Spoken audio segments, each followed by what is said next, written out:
Mais à quel point on est peu fonctionnel lorsqu'on a la gueule de bois? On a une étude néerlandaise qui a regardé une centaine de participants, puis on estime que c'est 25 moins de productivité quand on a la gueule de bois. Puis ça, c'est quand on se présente à la job. Oui, parce qu'il y a environ 8 des gens qui répondaient au sondage qui disaient qu'ils avaient manqué de la job à cause d'un lendemain de veille. C'est sûr qu'après avoir pris de l'alcool, ça influence nos réflexes, notre rapidité de traitement de l'information. Donc, dans tous les cas, si on a quelque chose d'important à faire, l'alcool serait probablement à éviter. OK. En général, c'est une bonne recommandation quand on Vraiment. a besoin d'avoir des choses dans la tête. Ouais.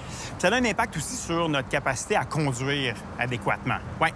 On le Pas sait. juste les facultés affaiblies là, de l'alcool, là, vraiment la gueule de bois. Exact. Ils ont regardé des conducteurs qui avaient pris de l'alcool la veille et on les a mis dans un simulateur pour une vingtaine de minutes puis voir comment se passait la conduite au niveau des passages piétons, du trafic. Puis finalement, la conclusion, c'est que la vigilance et la capacité de conduire étaient impactées presque autant que quand on était sous l'influence de l'alcool. L'impact était équivalent à une alcoolémie entre 0,04 puis 0,08, donc la limite légale pour conduire. Wow! Donc, on ne devrait pas conduire quasiment 24 heures après avoir On ne bu de l'alcool. devrait pas conduire le lendemain, exactement.